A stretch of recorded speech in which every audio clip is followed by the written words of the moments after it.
Banquet Burn is one of the most frustrating decks to be playing against as of late. It is everywhere on the Master Duel ranked ladder, it wins games almost instantly, there is nearly no counterplay to it, and it seems impossibly consistent. Or is it really? Hi, I'm Stevie Blunder, and I'm here to tell you guys why Banquet Burn in reality sucks and is nothing to really worry about. 1. It's inconsistent and has a terrible win rate. It's kind of weird to look at a deck of 9 trap searchers and 20 draw spells as inconsistent, but when you plug enough of the data into calculators, something which I literally cannot be asked to do because I don't want to deal with variable change and all that sort of nerd stuff, you begin to understand that even going first, this deck has at best a 50% going off rate. Not exactly that good when you consider that you probably spent a couple hundred UR dust to craft this abomination to god. 2. You cannot play through a single disruption.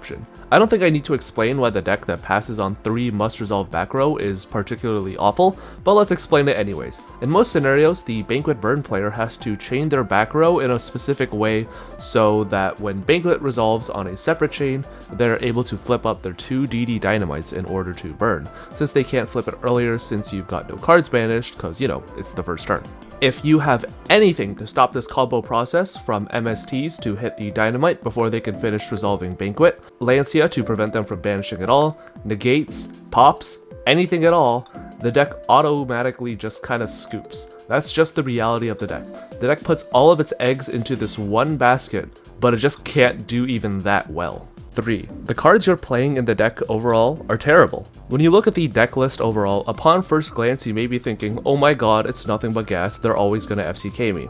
And then you take a second look at the deck list and see, wait, this is the most inconsistent terrible deck of all time.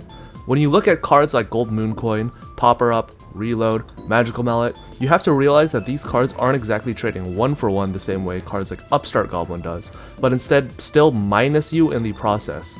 If you're drawing multiples of unactivatables, hard once per turn draw cards, multiple Liliths, you're basically dead in the water. With decks like these, there's no guarantee that you're able to set up the FTK or see the certain combinations of cards in your hand that allow you to unbrick yourself when you open these hands of particular multiples. 4. It only has the bare minimum of success in a best of 1 format.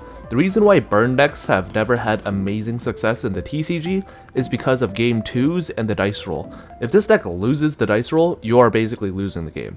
If your opponent is boarding in quick play back row hate, you are losing the game. If you don't have access to sticky stall options that are 1 card auto wins such as Mystic Mine, you are going to be losing the game. However, in Master Duel, because everything is a best of 1, this deck is allowed to see just the tiniest smidge of competitive success. But even then, this deck is still hot ass. Even on Dueling Book best of 1 ladders, nobody even wants to play this deck. It's just way too weak, way too interruptible, and just pathetic. 5. You auto-scoop to people metagaming around you. What's really funny is that because of this development, people have begun to run 13 card extra decks as a result of this change, being that they literally cannot deal enough damage to you otherwise. Cutting accessory corner case cards such as Dweller and Dugaris in my Fluffle list, these are pretty easy cuts to do, and the games you will lose because you don't have these options kind of get balanced out by auto-winning to the 14th Banquet player you queue up against. Or you could just play like True Draco or Monarch. Overall, Banquet Burn is ultimately a product of its environment, a deck designed to grind gems, daily quests, and achievement by bots.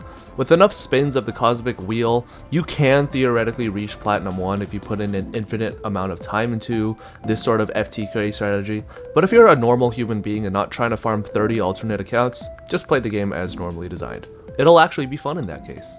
Thank you guys so much for watching. I kind of want to experiment with this shorter form essay style of video, but let me know what you think of it in the comment section down below. Don't forget to like, comment, and subscribe so that you can help support me.